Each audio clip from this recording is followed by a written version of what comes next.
सपने वो नहीं जो आप सोते वक्त देखते हैं, सपने वो हैं जो आपको सोने नहीं देते। ये लाइन तो कही थी माननीय अब्दुल कलाम साहब ने, पर ये बिल्कुल फिट बैठती है भारत के सफलतम व्यक्ति धीरूभाई अंबानी पर। कैसे चले जाते हैं उनकी जीवन की पूरी कहानी, कुछ कही और कुछ अनकही बातें व किस्से जिनको सुनकर आप भी अपने सपनों को पूरा करने का रास्ता ढूंढ ही लेंगे। उनकी सोच, उनका विज़न, उनका बिजनेस माइंड, आप सब कुछ इस वीडियो के थ्रू जान पाएंगे। कमेंट में ज़रूर बताइएगा कि वो कौन सा किस्सा रहा जिससे आप सबसे ज़्यादा प्रभावित हुए।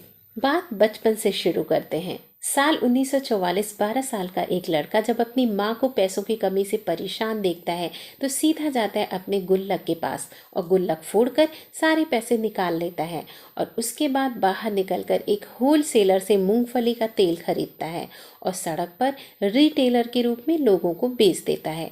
मुनाफे के रूप में जो भी पैसे उसे मिलते हैं उन्हें लेकर अपनी माँ के पास जाता है और कहता है कि माँ, मैं एक दिन पैसों का ढेर लगा दूंगा।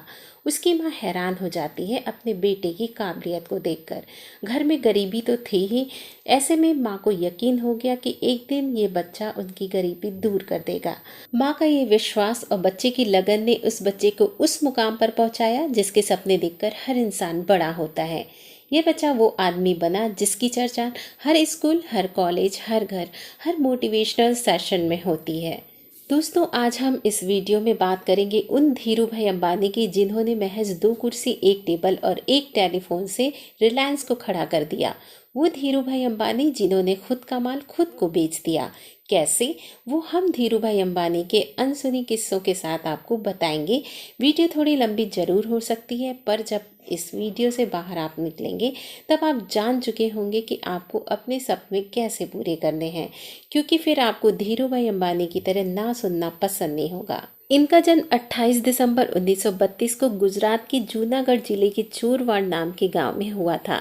उनके पिता अध्यापक थे। 4 भाई बहन में ये तीसरे नंबर के थे। धीरूभाई अंबानी का शुरुआती जीवन बहुत मुश्किलों से भरा था, क्योंकि इनके परिवार की आर्थिक स्थिति अच्छी नहीं थी। पूरे परिवार को 2 कमरे के एक छोटे से मकान में रहना पड़ता था, इसलिए धीरूभाई ने छोटी उम्र में ही छोटे छोटे काम करने शुरू कर दिए थे।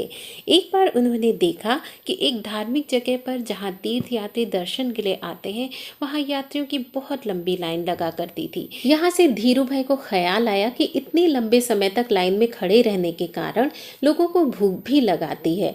तभी से धीरूभाई ने यहाँ पे पकौड़ों की रेहड़ी लगानी शुरू कर दी। एक बार उनसे एक आदमी ने कहा कि बेटा, आप अच्छे घर के लग रहे हो, तो यहाँ पकौड़े बेचने का छोटा सा काम क्यों कर रहे हो? तब धीरूभाई ने जवाब दिया कि कोई भी काम छोटा या बड़ा नहीं होता।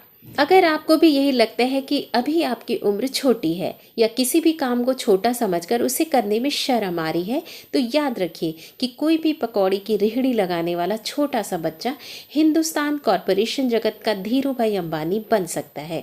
काम करने के लिए उम्र छोटी नहीं होती और कमाने के लिए कोई धंधा छोटा नहीं होता। तो आप भी मौका तलाश कर किसी भी छोटे से काम से अपने धंधे की शुरुआत कर सकते हैं।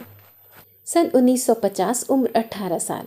हिंदुस्तान देश का एक युवा काम करने के लिए यमन देश पहुंच जाता है, यानी धीरूभाई अंबानी, जिन्हें उनके पिता ने अपनी पूरी कमाई बेचकर इंतज़ाम किया था बाहर भेजने का। वहाँ एक छोटे से पेट्रोल पंप पे पेट्रोल भरने का काम करने लगते हैं, जहाँ उन्हें 300 रुपये महीने की नौकरी लगती है।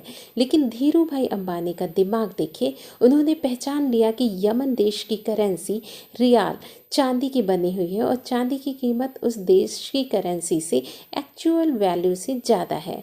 उन्होंने दिमाग लगा लिया और वहाँ के लोगों से रियाल इकट्ठे करने शुरू कर दिए। सिक्कों को इकट्ठा करके उसे पिघला देते और उस चांदी को ब्रिटिश बाज़ारों में बेच देते, क्योंकि उस समय चांदी की सबसे ज़्यादा कीमत लंदन में थी। 3 महीने लगे यमन की सरकार को ये जानने में कि आखिर देश के सिक्के गायब कहाँ हो रहे हैं, क्योंकि धीरूभाई अंबानी शुरू से ही मौके को पकड़ना जानते थे। तो आप भी अवसरों को ना चूकिए, क्योंकि आपके सामने आने वाला छोटा सा अवसर भी आपको धीरूभाई अंबानी बना सकता है। सन 1958 धीरूभाई अंबानी इंडिया आए। और शुक्र है कि आप इंडिया आए, क्योंकि अगर नहीं आते तो दुनिया के सबसे अमीर आदमियों की सूची में भारत का कोई नाम कभी शामिल नहीं हो पाता। बड़ा आदमी बनने का सपना धीरू भाई यमन से ही लेकर आए थे, इसलिए महज 500 रुपये लेकर वो महानगरी मुंबई की ओर निकल पड़े। साथ में एक पर्ची पर मुंबई के एक चौल में रह रहे गुजराती दुकानदार के बेटी का पता, क्योंकि उसके सिवा धीरू भाई वहाँ किसी को भी जानते तक नहीं थे और ना ही उनके पास वहाँ रहने का ठिकाना ही था। इस समय तक देश से बाहर रहते हुए धीरू भाई को व्यापार और बाजार की अच्छी समझ हो चुकी थी। वो जान गए थे कि उस समय विदेशों में भारतीय मसालों की मांग बहुत ज़्यादा थी और भारत में विदेशों से आने वाले पॉलिएस्टर कपड़ों की। 1960 में अपने चचेरे भाई चंपकलाल दमानी के साथ मिलकर 15,000 पूंजी लगाकर विदेशों में भारतीय मसालों का निर्यात और विदेशों से पॉलिएस्टर कपड़ों का आयात शुरू कर दिया। यहाँ से रिलायंस कॉरपोरेशन लिमिटेड की शुरुआत होती है। 350 स्क्वायर फीट का एक कमरा, 2 कुर्सी, एक टेबल, एक टेलीफोन, रिलायंस का पहला ऑफिस, जहाँ से धीरू भाई अंबानी ने शुरुआत की। धीरू भाई कई बार इसका जिक्र कर चुके हैं कि वह कमरा इतना छोटा था कि अगर कुछ लोग साथ में आ जाएं तो उन्हें खड़े होकर टहलते टहलते बात करनी पड़ती थी, ताकि लोगों को यह लगे कि वह सोचते सोचते बात कर रहे हैं। लेकिन वहाँ पर ना तो इतनी जगह थी और ना ही कुर्सियाँ। तो धीरू भाई अंबानी इस बात के गवाह हैं कि हो सकता है आपका ऑफिस छोटा हो, आइडिया बड़ा होना चाहिए। हो सकता है कि आज आपके पास टीम बड़ी ना हो, पर सोच बड़ी होनी चाहिए। आपकी सोच और आपकी हिम्मत बहुत बड़ी होनी चाहिए। धीरू भाई अंबानी का उनके चचेरे भाई चंपकलाल के साथ पार्टनरशिप का बिजनेस था। दोनों की सोच में बहुत फ़र्क था, दोनों की स्पीड में बहुत फ़र्क था, क्योंकि धीरू भाई ठहरे तेज गति से काम करने वाले, ऑन स्पॉट निर्णय लेने वाले, वहीं चंपकलाल दमानी रुक रुक कर हर कदम पर सोच सोच कर चलने वाले। दोनों के स्वभाव व विज़न में बहुत अंतर था। एक बार धीरू भाई अंबानी को लगा कि नियॉन का रेट बहुत अधिक बढ़ने वाला है, तो माल को स्टॉक करने लगे। स्टॉक बढ़ गया तो दमानी घबरा गए। अंबानी से कहा कि एक्सपोजर कम करो। धीरू भाई ने बहुत समझाया कि थोड़े दिन और इंतजार करना होगा, लेकिन दमानी नहीं माने। फिर धीरू भाई ने सोचा आखिर क्या किया जाए। उन्होंने अगले दिन दमानी से कहा कि सारा माल बिक गया। असल में वो सारा माल उन्होंने खुद को ही बेच दिया था, मतलब कहीं छुपा दिया था। 2 हफ्ते बाद माल के रेट कई गुना बढ़ गए।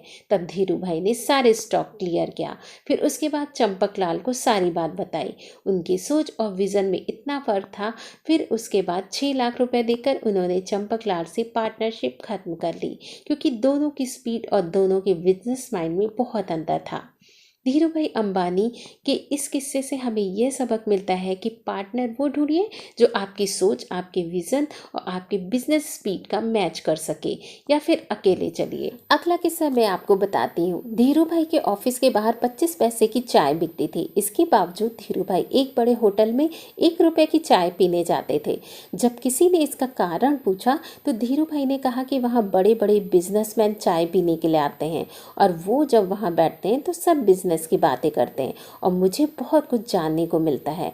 वहाँ चाय की कीमत बेशक यहाँ से महंगी है, लेकिन वहाँ जो ज्ञान और बिजनेस की समझ मुझे मिलती है वो बेशकीमती है, उसकी कीमत नहीं आंकी जा सकती। धीरू भाई अंबानी का ये किस्सा सबक सिखाता है हम सबको कि हर उस आदमी के लिए जो बिजनेस करना चाहता है लेकिन नुकसान से डरता है, जिंदगी में मिलने वाले ज्ञान की कोई कीमत नहीं। जब भी मिले, जहाँ भी मिले, ले लेना चाहिए। अगला किस्सा। गुजरात में एक फैक्ट्री फुल शिफ्ट में चल रही थी। उस समय धीरू भाई बहुत संघर्ष कर रहे थे कि कैसे भी करके कंपनी को ऊपर और उठाना है। सुबह 6 बजे उठकर खुद इंस्ट्रक्शन देते थे। अचानक उस दिन कुछ मशीनों के स्पेयर पार्ट्स खराब हो जाते हैं। तुरंत धीरू भाई ने जर्मनी से मशीनों के स्पेयर पार्ट्स मंगाए, लेकिन उन्हें उस दिन मुंबई से गुजरात भेजने के लिए कोई भी ट्रांसपोर्ट नहीं मिल पा रहा था। धीरू भाई ने ऑन स्पॉट निर्णय लिया और 2 ट्रक उसी दिन खरीद लिए। स्पेयर पार्ट्स ट्रकों में भरकर गुजरात अहमदाबाद पहुंचा दिए और वहां जाकर वो ट्रक फिर से बेच दिए। आप या हम यहाँ पर होते तो क्या करते? 1 या 2 दिन तक इंतज़ार करते और रुकते, क्योंकि सिर्फ स्पेयर पार्ट्स मुंबई से अहमदाबाद पहुंचाने के लिए महज 1 दिन के लिए अगर कोई ट्रक खरीद सकता है तो वो जो छोटे नुकसान की बजाय बड़े फ़ायदे पर फोकस करे। धीरू भाई अंबानी रिश्तों में बहुत विश्वास रखते थे। उनका ये कहना था कि बहुत सारे दरवाजे सिर्फ रिश्तों से खुलते हैं, इसलिए रिश्तों में जरूर निवेश किया जाए। उन्होंने हमेशा रिश्तों को ज़्यादा अहमियत दी बजाय पैसे के। धीरूभाई अंबानी का वो वाकया जिसने लोगों के दिल और दिमाग दोनों को खोल कर रख दिया था। उनका ये कहना था कि कोई व्यक्ति अपने सपनों को पूरा करने के लिए साम दाम दंड भेद अपनाता है तो इसमें कुछ गलत भी नहीं है। 1978 में धीरूभाई अंबानी ने अपना पहला क्लोथिंग ब्रांड विमल मार्केट में उतारा। लोगों ने सलाह दी कि प्राइस कम रखो, लेकिन धीरूभाई ने कहा नहीं। उन्होंने हाई प्राइस के साथ विमल को लोकल मार्केट में उतार दिया क्योंकि उसकी क्वालिटी बहुत बेहतर थी। उन्होंने विमल को लोगों तक पहुंचाने के लिए एडवर्टाइजिंग पर फोकस किया। अपने कॉम्पिटिटर बॉम्बे डाइंग से 400% ज़्यादा एडवर्टाइजिंग परसेंट रखा और नतीजा 1980 तक उनके 20,000 रिटेल स्टोर और 1,000 फ्रेंचाइज आउटलेट खुल गए थे। तो प्रोडक्ट क्वालिटी पर फोकस करिए और ब्रांड वैल्यू क्रिएट करने पर ध्यान दीजिए। इसके बाद धीरूभाई ने कंपनी का नाम रिलायंस इंडस्ट्रीज रख दिया, फिर आगे बढ़ते रहे और कभी भी पीछे मुड़कर नहीं देखा। 24 जून 2002 को धीरूभाई अंबानी को ब्रेन स्ट्रोक आया और उस दिन हमने इस महानायक को खो दिया। महज 15,000 रुपये से शुरू की गई कंपनी की कीमत 2002 तक 68,000 करोड़ रुपए तक हो चुकी थी। जब ये व्यापार में आए तो ना तो इनके पास कुछ पुश्तैनी संपत्ति थी और ना ही अलग अलग प्रकार की क्वालिफिकेशन। बहुत कम लोग जानते हैं कि धीरूभाई सिर्फ मैट्रिक पास थे, लेकिन उनके विज़न और उनके ज्ञान की सीमा का कोई अंत नहीं था। धीरूभाई हमेशा कहा करते थे कि जो सपनों को देखने की हिम्मत रखता है वो पूरी दुनिया को जीतने की हिम्मत रखता है, क्योंकि अगर आप आज अपने सपने को पूरा नहीं करेंगे तो कोई और आपका यूज़ करके अपने सपनों को पूरा कर लेगा। धीरूभाई अंबानी अपने जीवन में बहुत सी मुश्किलों का सामना किया, पर अपने बच्चों के लिए एक ऐसी नींव रख दी जिसे हिला पाना कभी भी मुमकिन नहीं है। आशा करती हूँ कि आपको इस कहानी ने बहुत प्रभावित किया होगा। तो इसी तरह की और भी कहानियाँ देखने के लिए मेरे चैनल को सब्सक्राइब जरूर करें। धन्यवाद।